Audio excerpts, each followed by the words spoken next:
तो hello students, ये class 12 physics का मोस्ट इंपॉर्टेंट क्वेश्चन है और आप चाहते हैं कि यदि फिजिक्स में एक अच्छा नंबर उठाना है तो इस क्वेश्चन को फुल वाश करना। और ये क्वेश्चन आपके संधारित्र चैप्टर से है और ये 100% है कि आपके 2026 बोर्ड एग्जाम में कंफर्म आएगा। ठीक, तो चलिए हम इस क्वेश्चन को पूरा सॉल्व कर लेते हैं, लेकिन उससे पहले आप लोग इस वीडियो को फुल वॉच कीजिएगा।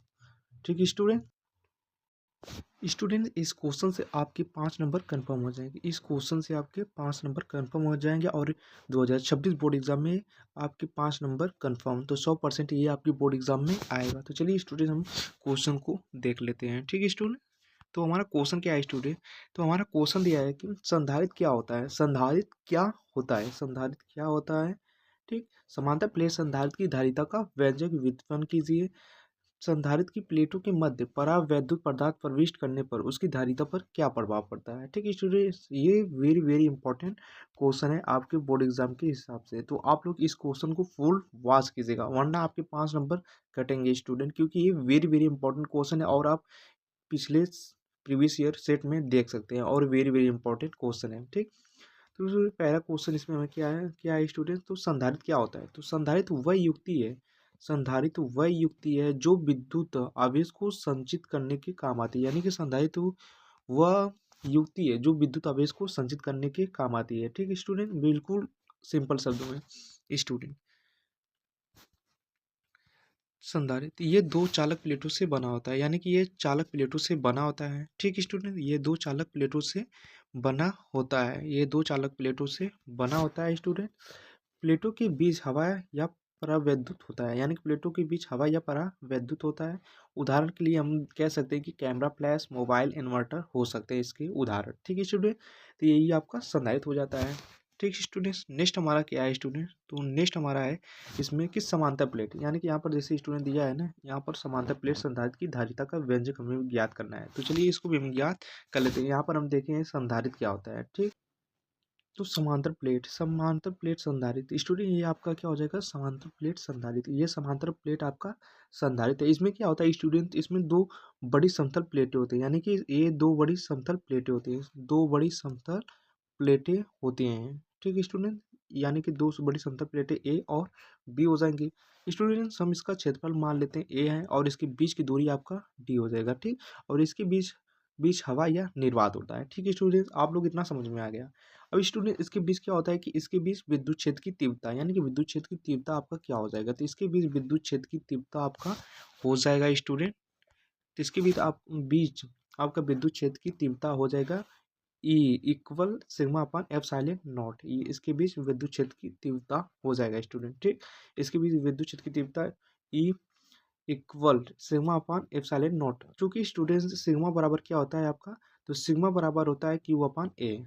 क्यू अपान ए होता है। ठीक स्टूडेंट, तो हम विद्युत क्षेत्र की तीव्रता ई बराबर हम लिख सकते हैं क्यू बराबर सिग्मा बराबर हम क्यू अपान ए लिख सकते हैं। ठीक, तो हमारी विद्युत क्षेत्र की तीव्रता अब क्या हो जाएगी स्टूडेंट? तो Q upon A upon epsilon not हो जाएगी। ठीक है स्टूडेंट, ये हमारा विद्युत क्षेत्र की तीव्रता हो जाएगी, क्योंकि यहाँ पर हम सिग्मा बराबर क्यू क्यू अपान ए लिख सकते हैं। ठीक है स्टूडेंट, उम्मीद कर रहा हूँ कि आप लोगों को इतना समझ में आ रहा होगा। तो वीडियो को फुल वॉच करना, वरना आपके 5 नंबर कटेंगे। तो नेक्स्ट स्टेप में हम क्या करेंगे? अब इसके बीच स्टूडेंट, इसके बीच अब हम क्या कर लेते हैं? ज्ञात कर लेते हैं विभव। ठीक स्टूडेंट, यदि समांतर प्लेट संधारित्र के बीच की दूरी डी और विभवांतर वी हो, तो विद्युत क्षेत्र की तीव्रता क्या होगी? तो स्टूडेंट, आप लोगों को ये सूत्र मालूम होगा कि वी,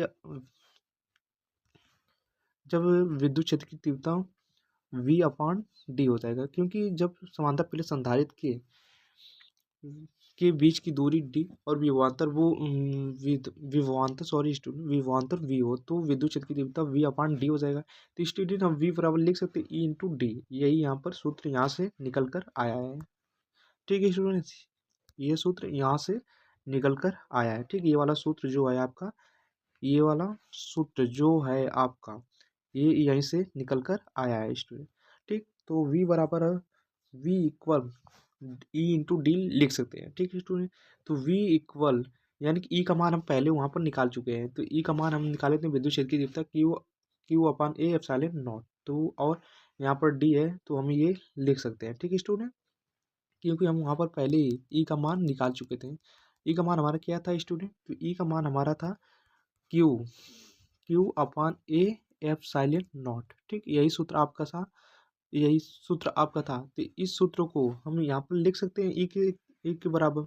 ठीक स्टूडेंट, तो हम यहाँ पर जो ई का मान है वी की जगह पर रख देते हैं, बस वही सूत्र यहाँ पर हमें मिल जाता है। ठीक है स्टूडेंट, तो वी का मान हमारा हो जाएगा Q, Q into D upon epsilon not ए हो जाएगा। ठीक है, ये हमारा वी का मान हो जाएगा स्टूडेंट। ठीक, नेक्स्ट हमारा क्या है कि धारिता, यानी कि धारिता का मान हमारा क्या, धारिता, धारिता बराबर कितना होता है स्टूडेंट? आप लोगों को पहले से ही पता होगा, नहीं पता है तो वीडियो को जाकर देख लीजिएगा, डिस्क्रिप्शन में आपको लिंक दे दूंगा मैं। ठीक, तो ये हमारा क्या हो जाएगा? ठीक है स्टूडेंट, तो धारिता, धारिता बराबर कितना होता है? तो क्यू अपान वी होता है। धारिता बराबर क्या होता है स्टूडेंट? तो धारिता बराबर क्यू अपान वी होता है स्टूडेंट। ठीक, तो हमें इस धारिता का मान ज्ञात करना है, तो धारिता का मान हमें ज्ञात करना है। चूंकि स्टूडेंट हम वी का मान यहाँ पर निकाल चुके हैं, तो वी का मान हम यहाँ पर निकाल चुके हैं, तो वी का मान हम यहाँ पर रख देंगे। ठीक, वी का मान हम यहाँ पर रख देंगे और हमारा सॉल्व हो जाएगा। तो यहाँ पर हम सी बराबर स्टूडेंट क्या करेंगे? तो हम वी का मान यहाँ पर लिया कर रख देंगे, तो सी बराबर Q upon Q D upon epsilon not D हो जाएगा। ठीक है सॉरी दोस्तों, ए हो जाएगा। ठीक है स्टूडेंट, यहाँ से आपका क्यू से क्यू कट जाएगा और ये आपका ऊपर चल जाएगा। ठीक है स्टूडेंट, तो ये आपका ऊपर चल जाएगा, तो आपका सूत्र क्या हो जाएगा स्टूडेंट? तो आपका सूत्र यही निकल कर आएगा। तो स्टूडेंट हमारा धारिता का सूत्र यही हो जाएगा कि a e epsilon not a upon d, यही हमारा आंसर हो जाएगा स्टूडेंट। ठीक, वेरी वेरी सिंपल है, कुछ नहीं करना है स्टूडेंट। पहले हम विद्युत क्षेत्र की तीव्रता निकालेंगे, फिर विभवांतर निकालेंगे, फिर धारिता को जो मेन फार्मूला होता है उसमें डायरेक्ट रख देते हैं। बस यही 3 चरण है, आपके क्वेश्चन पूरा सॉल्व हो जाएगा और 100% है कि आपके बोर्ड एग्जाम में आएगा स्टूडेंट। इसे छोड़िएगा मत, वरना आपके 5 से 10 नंबर कट जाएंगे, क्योंकि इस क्वेश्चन से आपके 2 या 3 क्वेश्चन पूछे जाएंगे, इस क्वेश्चन से ही बनते हैं। तो आप लोग धारिता को हल्के में मत लीजिएगा, क्योंकि वेरी वेरी इंपॉर्टेंट क्वेश्चन है, और वीडियो को फुल वॉच करें। नेक्स्ट क्वेश्चन हमारा क्या है स्टूडेंट? कि इसके बीच जो अंतिम हमारा व्यंजक प्राप्त होता है स्टूडेंट, यही जो मैंने आपको सूत्र पहले ही निकाल के दिखाया था। ठीक ठीक ठीक, इससे पता चलता है कि ए बढ़ाने पर, यहाँ पर देखिए स्टूडेंट, जो क्षेत्रफल है वो धारिता के अनुक्रमानुपाती है और जो दूरी है वो व्युत्क्रमानुपाती है, यानी कि ए बढ़ाने पर धारिता क्या होगी आपकी? बढ़ेगी। यानी कि क्षेत्रफल बढ़ाने में आ सकता है क्वेश्चन कि क्षेत्रफल बढ़ाने पर धारिता पर क्या प्रभाव पड़ता है? तो क्षेत्रफल बढ़ाने पर धारिता बढ़ती है और दूरी बढ़ाने पर धारिता घटेगी। ठीक है स्टूडेंट, यही हमारा सूत्र से यही हमें प्रूफ मिलता है। ठीक है स्टूडेंट, नेक्स्ट हमारा इसमें क्या है? तो नेक्स्ट स्टूडेंट, जब इसके बीच परावैद्युत पदार्थ रखते हैं, यानी कि जब इसके बीच परावैद्युत पदार्थ रखेंगे तो क्या होगा? यदि प्लेटों के बीच परावैद्युत पदार्थ, यानी कि जब संधारित्र की प्लेटों के बीच परावैद्युत पदार्थ के वाला पदार्थ डाल दें, यानी कि इसके बीच जब परावैद्युत पदार्थ डाल दें तो क्या होगा?